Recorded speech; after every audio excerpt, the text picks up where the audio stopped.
Children of the Sea was first presented by two passionate CGI staff members in one of our monthly planning meetings. That became the start of the project. Ayumu Watanabe was brought on as the director, a master of Doraemon. He once said, "It's no exaggeration to say that it was reckless to make this original work into an animation." I was inside the ocean. The director created 200 minutes worth of storyboards, and then this storyboard is an extreme achievement, going beyond the manga in many ways, with its arresting use of visual storytelling. While it did use the manga as a basis, the imagery reworks it perfectly into a new form.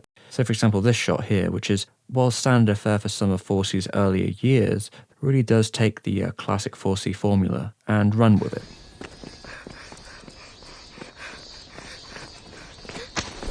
But to really get past the beginning of it, they needed a legendary staff. Kenichi Konishi was the character designer who worked a lot with Takahata's last films, a Ghibli staple who is himself insanely talented in unorthodox methods. They originally wanted to go for an anime look, but something about the original manga's appeal struck them, so they moved away from it towards something that's much closer. I really can't think of much that feels like Children of the Sea. Maybe Puparia.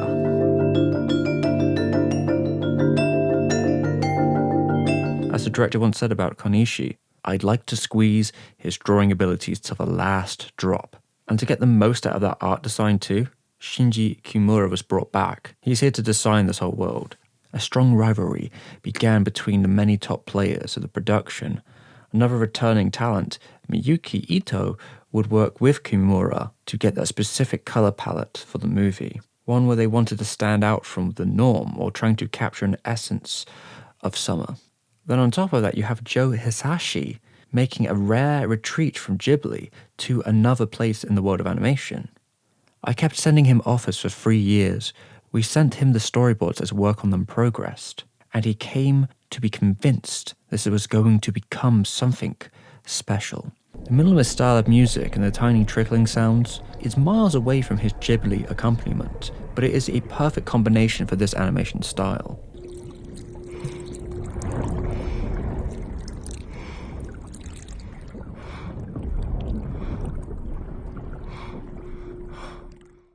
As you can see in this sequence, while the manga is definitely a looser drawn affair, the anime keeps that clarity of the actual covers without losing fidelity, but it actually goes a step beyond the manga, pushing it visually past the rougher edges of its earlier issues, even adjusting things to fit better to the story. Changing the way we meet Umi was a good move.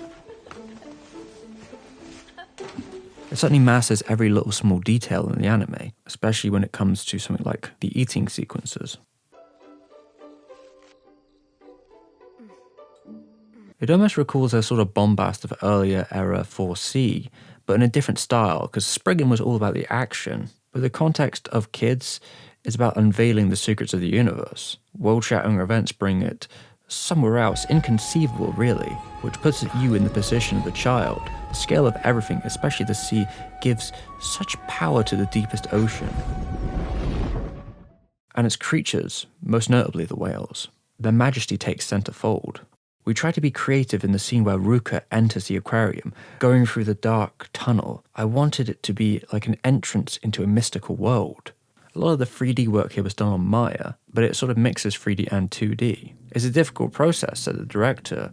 They were tweaking every frame of CGI to make it on par with the 2D work. The animation director himself actually looked through all of them. It creates a sort of magical relationship, really. After all, the film basically features over 40 types of fish, all with their own designs and movement patterns.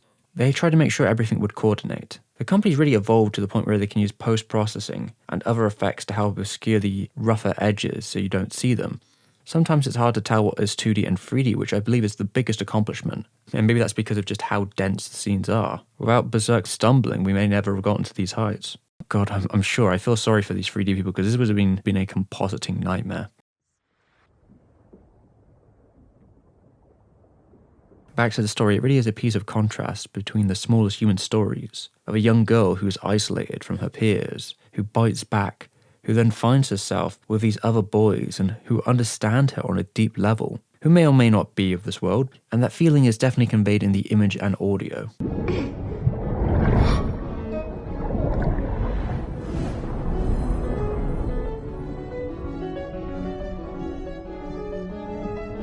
Going through a 4C's work, you can see that oceans always hold a kind of special place in them, of this idea of freedom, of a sort of paradise in front of them. And that's really no different here, although sea goes darker into the abyss of the unknown, concept beyond scientific knowledge. The movie cuts out a lot of the explanations and leaves the mystery up to you, so you can just be at awe, at loss, because it really doesn't matter too much in the end. And the manga takes a sort of serene tone, which is slower, kind of like just jostling your way through the waves, sort of floating yourself through them. Where the anime streamlines everything and leads you down the path of strictly the story of its main characters. And they did a really good job condensing this story into only 2 hours, while still capturing the core of what it's about, which is the marriage between the young puppy love and cosmic supernatural explosiveness. Nothing quite gives you ego death about the young quandaries of life like this.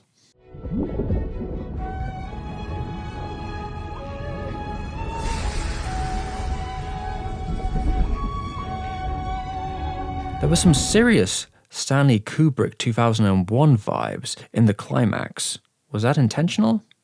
Maybe not consciously, but then when I first put the rough cut together, I was actually thinking it was very 2001. It wasn't a conscious effect, but 2001 is one of my favourite movies, so it probably seeped its way through into my work.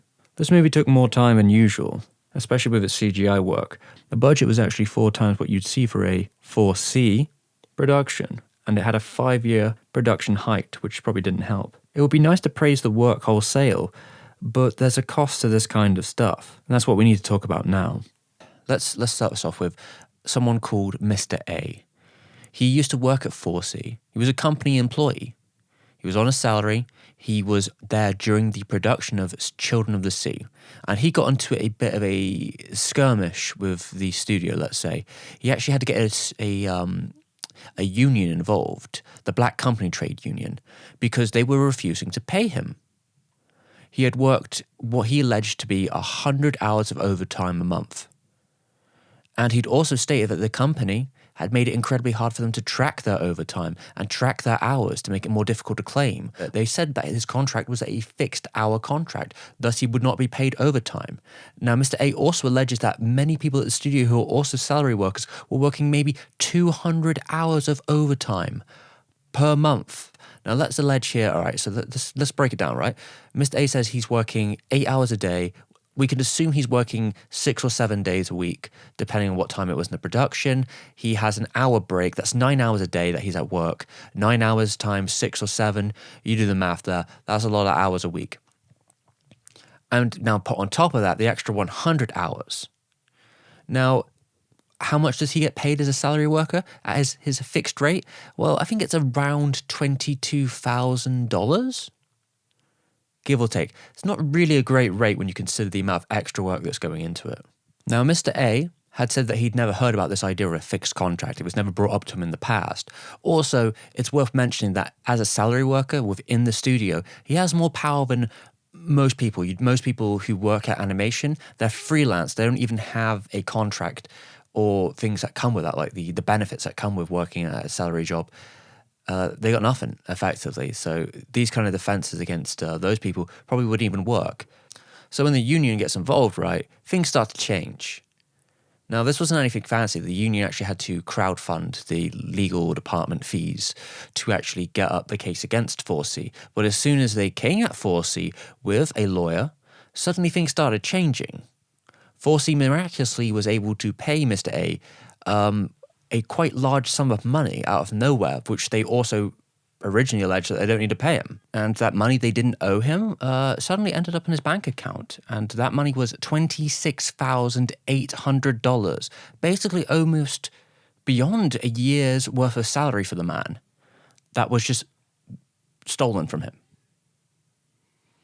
And it is to come to assume, if what Mr. A says, that's the same for many people who worked on the productions. Obviously, they didn't want the legal account to happen, because if it did, they wouldn't have to pay just one person's salary. Likely had to pay the whole company's salary.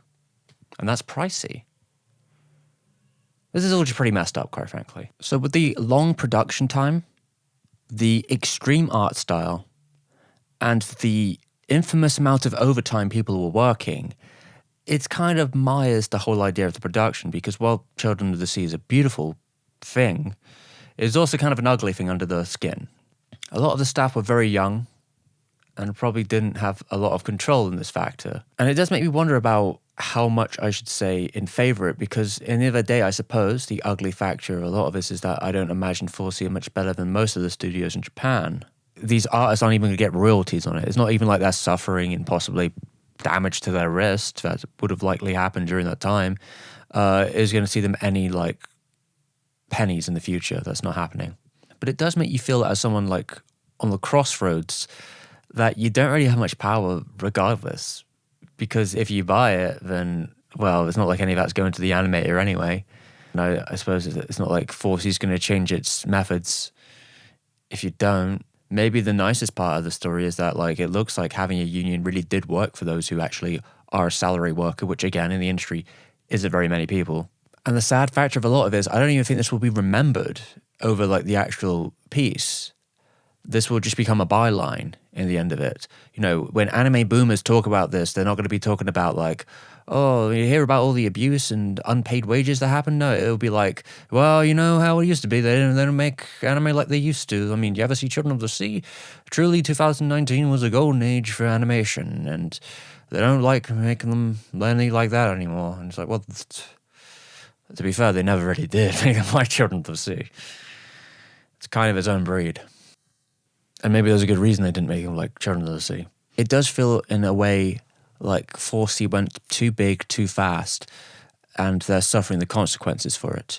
Although one of the silver linings from the union's pressure was that they put 4C in a position where they needed to keep up health checks for members of their staff under 35, because this is like required within Japan. And 4C said they'd comply with us. So hopefully, in some ways, since this period of time, maybe 4C has become a better working environment. And at least, you know, they're keeping an eye on the staff members in some way. I'm hoping they're actually paying them too. Hello there, we have Kat over here. And you have just watched a 4Sember or a 4C month video. Now there's supposed to be a bunch of them. We're supposed to be releasing them every day after all. And at the end of the month we should have a full, expanded, revised version for everyone to see. If you want to keep checking them out, there should be a playlist probably on the screen, I'm guessing. And to thank everyone who has helped support me during this period of time, it's been a little bit hectic to try and get these videos out. I need to thank all my patrons who get exclusive content. I got a lot of stuff earlier, etc., etc. Jay, Steven's mum, Takayuki Suzuki, Alex Moriarty, Paul, Subsofa, I hope I'm saying that right, and Chunks. Among all these other people, I've had to expand. We're in the editing dock right now, but I've had to expand the screen because I knew there was more space I needed to get all the names on there, so I've changed the angle slightly. Yeah, thanks for everyone for their support.